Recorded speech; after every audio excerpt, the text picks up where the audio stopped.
Hey guys, it's Lewis, and I'm going to do a little personal blog. I actually was going through YouTube, and I ran into this very attractive guy, actually, Simon Harrison, and he has his own personal page, and I was just kind of curious to see like what he had on his page.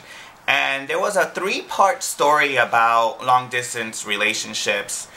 Pretty much the story about how he was heartbroken by somebody, and I was actually really moved by that, and it kind of brought me back to my first love and what happened to me after that, and how I've grown from it. I forgot how intense emotions can get the first time that you are ever, in a relationship where you really care about somebody. So I want to go ahead and say my story.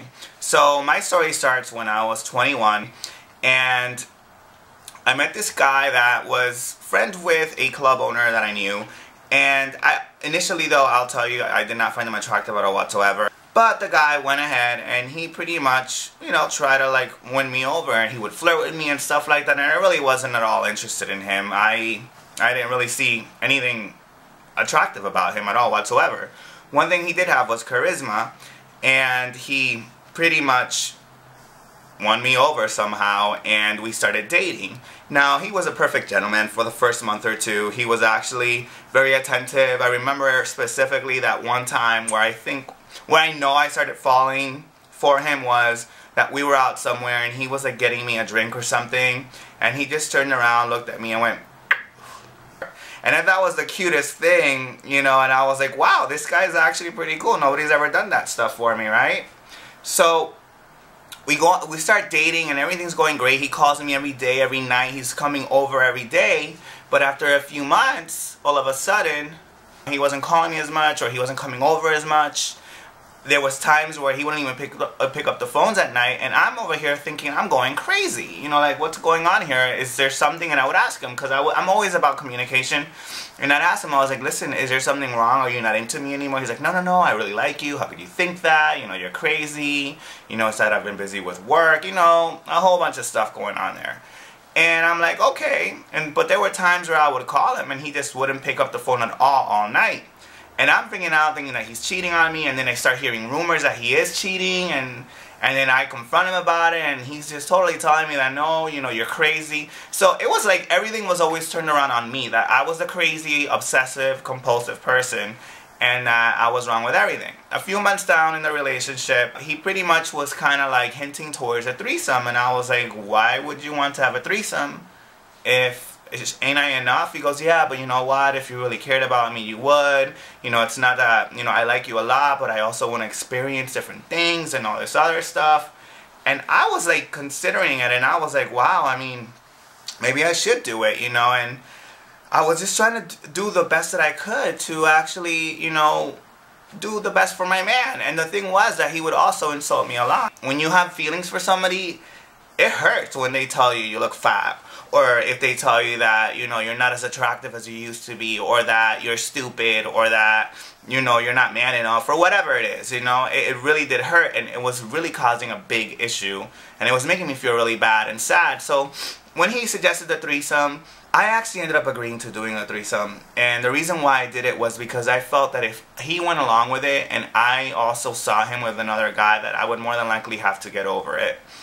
And I actually had a mutual friend that agreed to do it, that he was attracted to. And we ended up, getting together, and things were getting hot and heavy.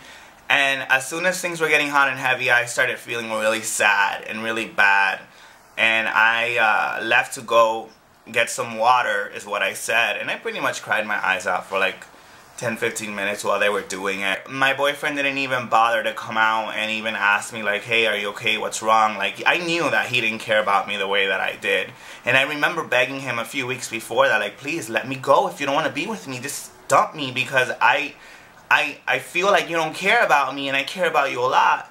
And if you at least care for me one bit, just let me go. And he would say no. Like, he's like, I care about you, you're crazy, I don't know why you're being so emotional, and I don't know why you're being so paranoid and all this.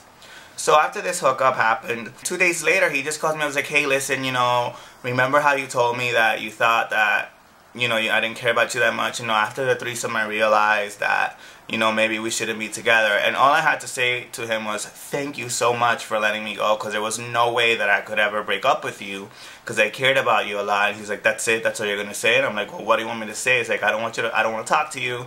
I don't want to see you for a while until I get over it, you know, because I do care about you still. And I just needed to hear that from you, that you did not want to be with me, so that I could move on. Turns out, a week later, he started dating the guy that we had the threesome with. Not to mention that I found out later on that while we were dating, he was also dating somebody else. And that other person came to me and was actually bitching me out about how I could be with a man that, you know, had a boyfriend. And I was like, I didn't even know you existed. He never mentioned anything about having a boyfriend. I don't even know who you are.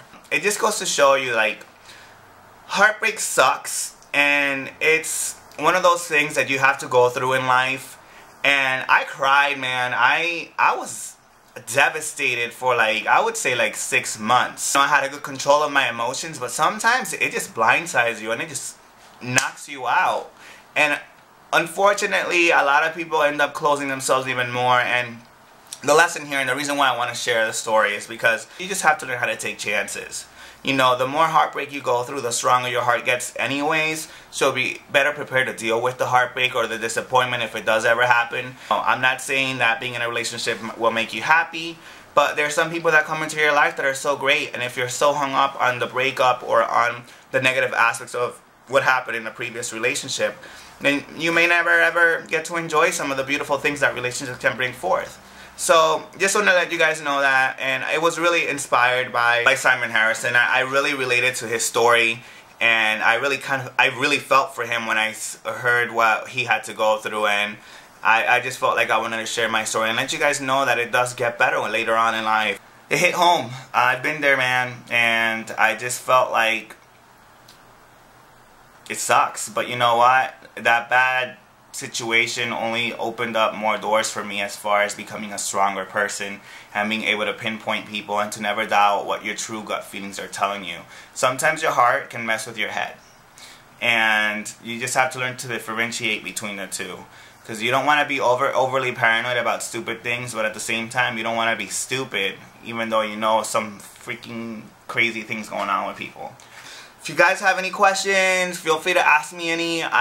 Subscribe to my channel, hit the like button if you like this video, and leave any comments at all whatsoever. If you can, follow me on Instagram. You can also follow me on Facebook or Twitter. So just want to let you guys know and hope that you guys have a wonderful week, and I will see you guys soon. Mwah!